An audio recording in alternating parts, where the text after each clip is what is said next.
नमस्कार दोस्तों। आज मैं गंगा दशहरा की कहानी को सुना रही हूँ।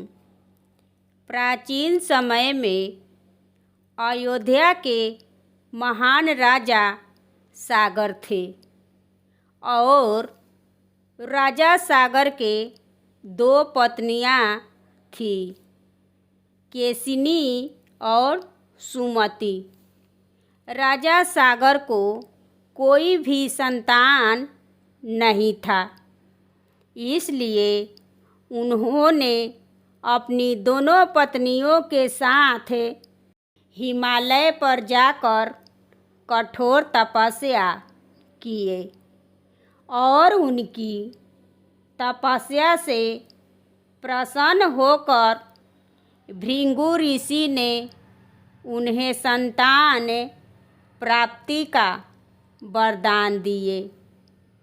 केसिनी को एक पुत्र हुआ जिसका नाम असमंजस रखा गया और सुमति को 60,000 पुत्र प्राप्त हुए।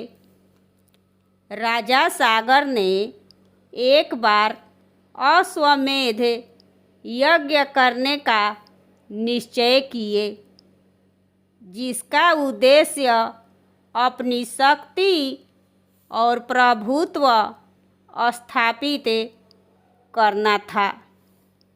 इस यज्ञ के घोड़े को इंद्रदेव ने चुरा लिए और उसे कपिल मुनि के आश्रम में उस घोड़े को बांध दिए, जो उस समय गहरी तपस्या में वे लीन थे।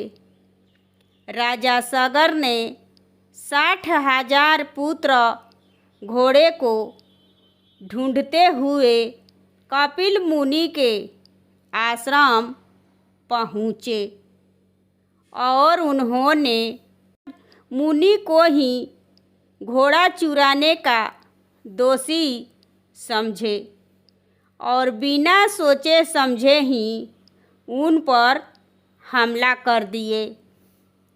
अपनी तपस्या में भंग होने और अनादर से क्रोधित होकर कपिल मुनि ने अपनी तीसरी आँख खोली और उनकी तपस्या की अग्नि से राजा सागर के सभी 60,000 पुत्र तत्काल ही भस्म हो गए और उनकी आत्माएं भटकने लगी और उन्हें मोक्ष भी नहीं मिल रहा था।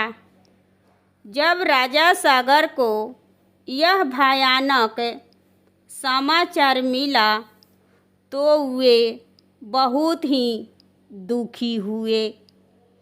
उसके बाद उनके पौत्र अंशुमन और फिर उनके पुत्र दिलीप ने अपने पूर्वजों के आत्माओं को मुक्ति दिलाने का प्रयास किया, लेकिन वे सफल नहीं हो पाए।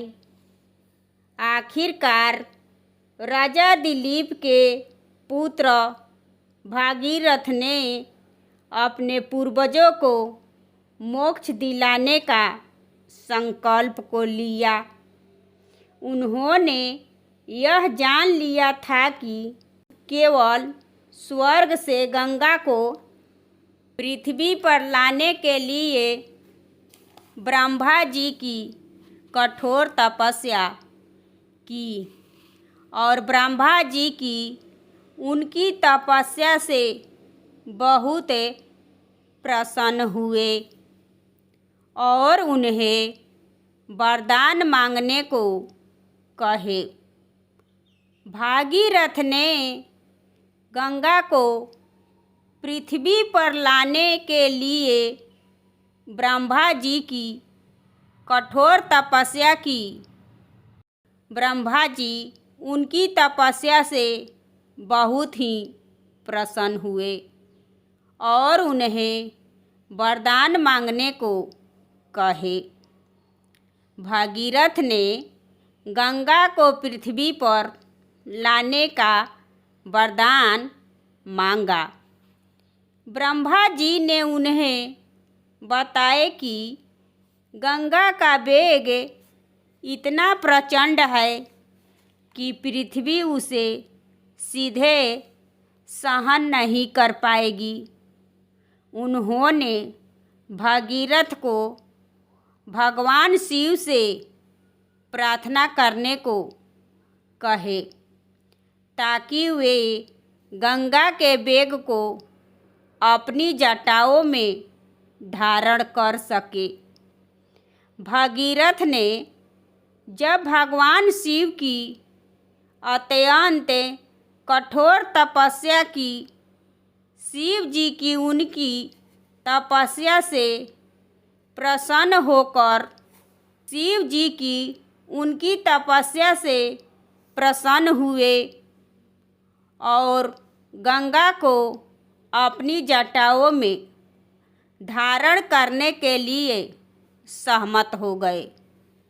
जब ब्रह्मा जी ने अपने कमंडल से गंगा की धारा छोड़े तो शिव जी ने उसे अपनी विशाल जटाओं में समेट लिए और उसके प्रचंड वेग से नियंत्रित किया।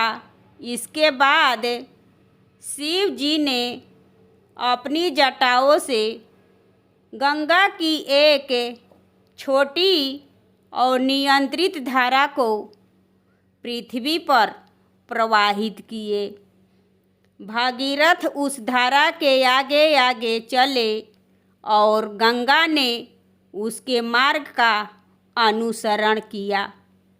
वह गोमुख से निकलकर हिमालय से होते हुए मैदानों की ओर बढ़ने लगी।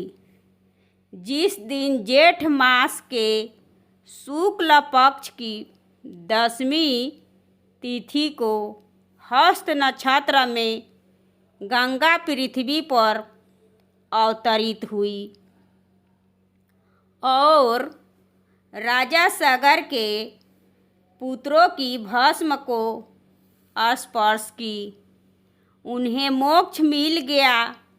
इस पवित्र दिन को ही गंगा दशहरा के रूप में मनाया जाता है।